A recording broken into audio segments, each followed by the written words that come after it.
당신에게 꿀이되는 5분 휴식, 책이 달다 달콤북스입니다. 오늘은 사랑에 관한 시 한 편으로 시작해보고자 합니다. 아무것도 모르는 자는 아무것도 사랑하지 못합니다. 아무 일도 할 수 없는 자는 아무것도 이해하지 못합니다.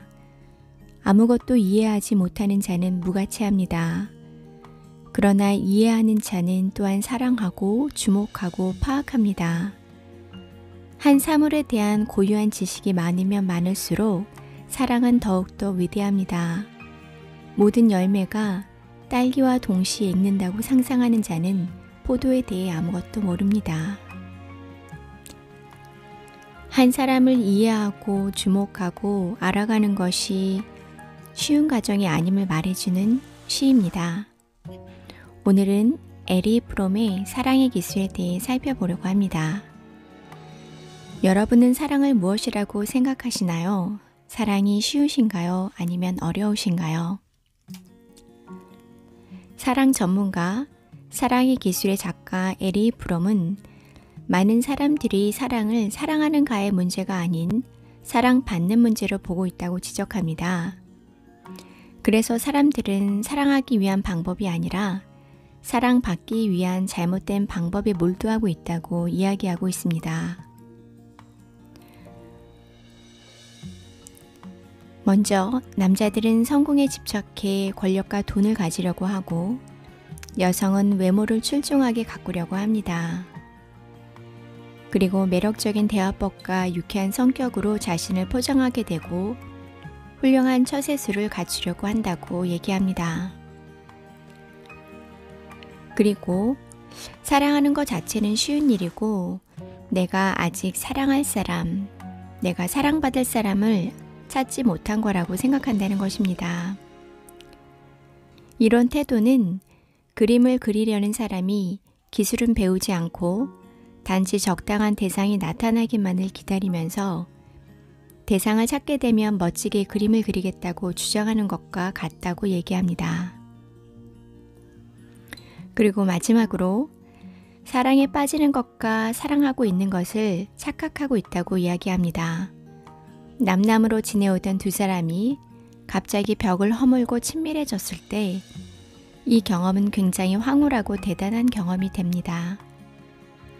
특히 혼자만의 성을 오랫동안 쌓아온 사람이라면 특히나 놀랍고 기적적인 경험이 될 것입니다. 이런 식의 친밀감이 성적 매력이나 성적 결합에 의해 시작되는 경우 더욱더 촉진된다고 합니다. 그러나 이런 식의 사랑은 두 사람이 친숙해질수록 친밀감과 기적적인 면은 점점 줄어들고 적대감, 실망감, 권태기가 찾아오고 황홀했던 잔재는 찾아보기 어렵게 되는 그런 변화의 과정을 거칠 수 있다라고 얘기합니다. 그러면서 강력한 사랑의 열중을 사랑의 증거라고 생각하기도 하지만 한편으로는 서로가 서로를 만나기 전에 얼마나 외로웠는지를 입증하는 걸 수도 있다라고 얘기하고 있습니다. 사랑처럼 엄청난 희망과 기대로 시작했다가 너무 쉽게 실패로 끝나버리고 마는 것도 없을 것 같습니다.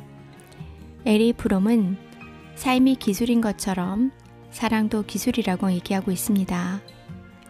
음악이나 미술, 건축 등을 배우고 탐구하는 것처럼 우리도 사랑을 배우고 탐구해야 합니다.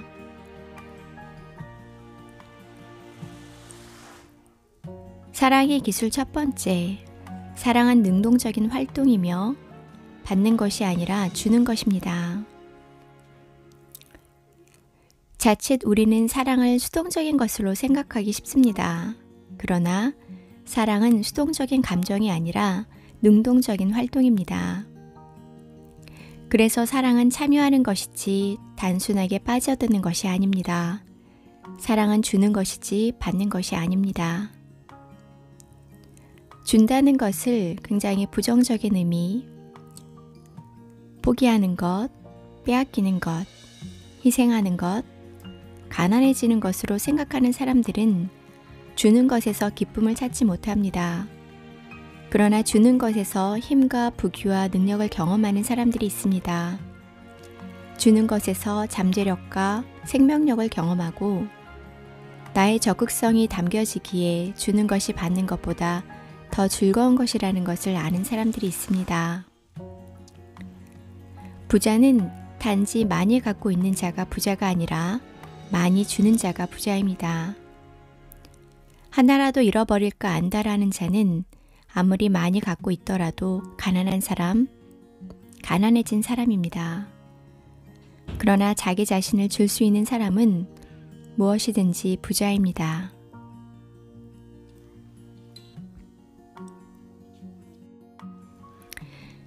사랑의 기술 두 번째, 사랑은 내가 사랑하는 사람을 보호하는 것입니다. 꽃을 사랑한다고 말하면서 꽃에 물을 주는 것을 잊어버린 여자를 본다면 우리는 그녀가 꽃을 사랑한다고 믿지 못할 것입니다. 사랑은 사랑하고 있는 사람의 건강한 생명과 성장에 대한 적극적인 관심입니다. 적극적인 관심이 없으면 사랑도 없는 것입니다. 간혹 사랑이 상대에 대한 사랑이 아니라 사랑에 빠진 나를 사랑하는 내 중심의 이기적인 사랑을 사랑으로 착각할 수 있습니다. 정작 상대 자체에 대한 관심은 없으면서 내가 사랑에 빠지다니 라고 크게 소리치면서 그 자체를 사랑하게 되는 것입니다.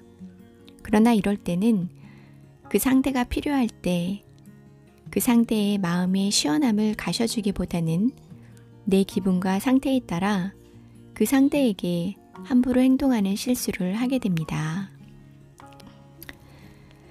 나태주 시인은 사랑의 답함이라는 시에서 다음과 같이 이야기하고 있습니다. 예쁘지 않은 것을 예쁘게 보아주는 것이 사랑이다. 좋지 않은 것을 좋게 생각해주는 것이 사랑이다. 싫은 것도 잘 참아주면서 처음만 그런 것이 아니라 나중까지, 아주 나중까지 그렇게 하는 것이 사랑이다. 사랑의 기술 세 번째, 사랑은 책임지는 것입니다. 참된 사랑의 책임은 의무라기보다는 자발적인 행동입니다. 책임을 진다는 것은 응답할 수 있고 응답할 준비가 갖춰져 있다는 뜻입니다. 사랑하는 사람은 응답합니다. 자기 자신을 책임을 지는 것과 마찬가지로 상대방에게도 책임감을 느끼게 됩니다. 자신의 아이를 사랑하는 엄마와 갓난아기의 관계에서는 주로 신체적 욕구에 대한 배려로 책임을 지게 되고 성인 남녀의 사랑하는 관계에서는 상대방의 정신적 요구와 관련됩니다. 상대방이 나에 대해 책임감을 느낄 때 참 사랑의 안정감을 가질 수 있는 것입니다. 사랑의 기술 네 번째, 사랑은 존경하는 것입니다. 존경이 없다면 책임은 쉽게 지배와 소유의 관계가 될 수 있습니다. 그러나 존경은 두려움이나 외경이 아닙니다.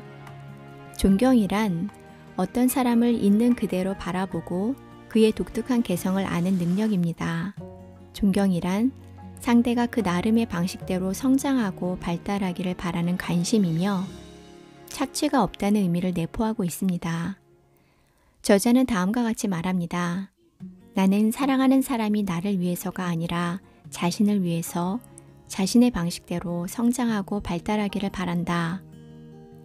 만일 내가 다른 사람을 사랑한다면 있는 그대로의 그 사람과 일체가 되는 것이지 내가 이용할 대상으로서 나에게 필요한 그 사람으로서 일체가 되는 것은 아니다라고 말하고 있습니다.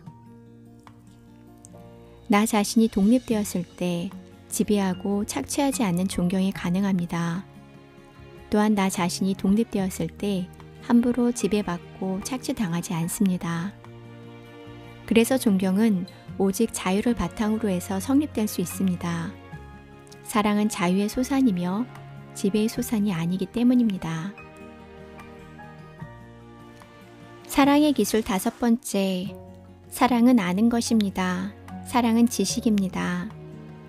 진정으로 상대를 존경하려면 상대를 바로 알아야 합니다. 사랑의 보호와 사랑의 책임이 다른 사람을 제대로 잘 아는 것에서 시작되지 않는다면 그것은 단지 맹목적인 사랑이 될 것입니다. 사랑의 지식은 상대의 마음속 깊이 파고 들어가는 지식입니다. 이런 지식은 나 자신의 입장을 넘어서 상대의 입장에서 볼 수 있을 때 가능한 것입니다.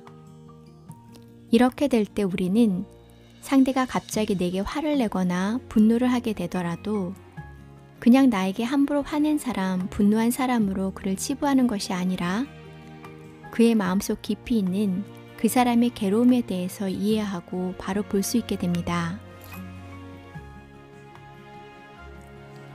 사랑은 이렇게 다른 사람에게 적극적으로 들어가는 것이고 이런 과정을 통해서 상대를 진정으로 알아가게 됩니다.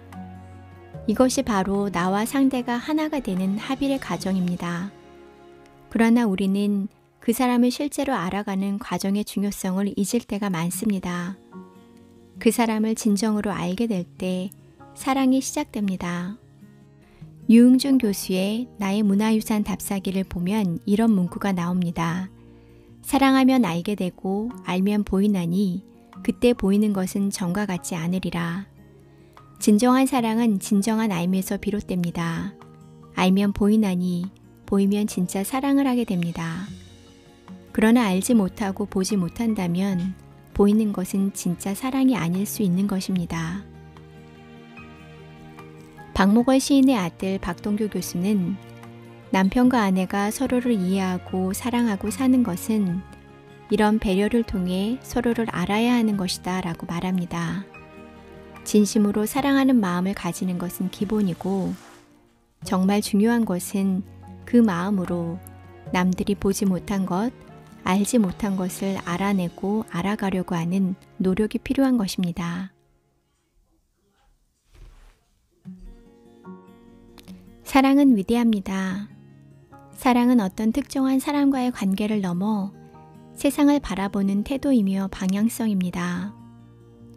만약 어떤 한 사람만을 사랑하고 그 외의 사람에게는 무관심하다면 그것은 사랑이 아니라 확대된 이기주의일 것입니다.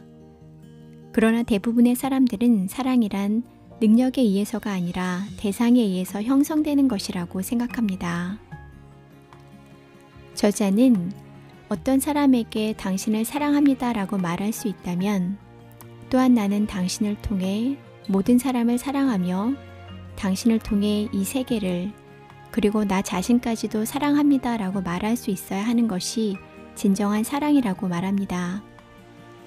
진정한 사랑을 하게 되면 상대에 대해 사랑을 주는 것에서 내가 더 나를 사랑하게 되고 내 삶이 풍성해집니다.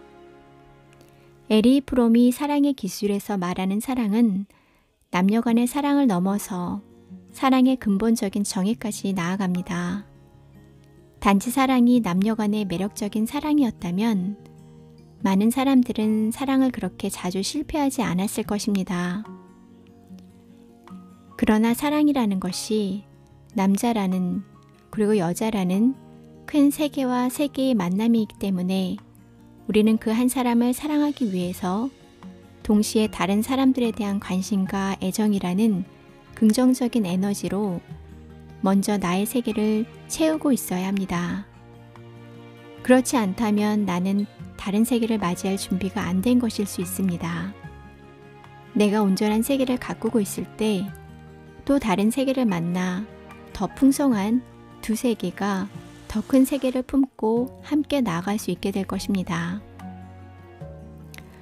우리는 나와 다른 세계를 그 사람을 어떻게 사랑해야 할까요? 칼레 지브란의 시 함께 이때 거리를 두라는 그런 관점에서 약간이나마 도움이 될 것 같습니다. 함께 이때 거리를 두라. 그래서 하늘 바람이 너희 사이에서 춤추게 하라. 서로 사랑하라. 그러나 사랑으로 구속하지는 말라. 그보다 너희 혼과 혼의 언덕 사이에 출렁이는 바다를 놓아두라. 서로의 잔을 채워주되 한쪽의 잔만을 마시지 말라. 서로의 빵을 주되 한쪽의 빵만을 먹지 말라. 함께 노래하고 춤추며 즐거워하되 서로는 혼자 있게 하라. 마치 현악기의 줄들이 하나의 음악을 울릴지라도 줄은 서로 혼자이듯이 서로 가슴을 주라. 그러나 서로의 가슴 속에 묶어두지는 말라. 오직 큰 생명의 손길만이 너희의 가슴을 간직할 수 있다. 함께 서 있으라. 그러나 너무 가까이 서 있지는 말라. 사원의 기둥들도 서로 떨어져 있고 참나무와 삼나무는 서로의 그늘 속에선 자랄 수 없다. 당신에게 꿀이 되는 5분 휴식, 책이 달다 달콤복수였습니다. 감사합니다.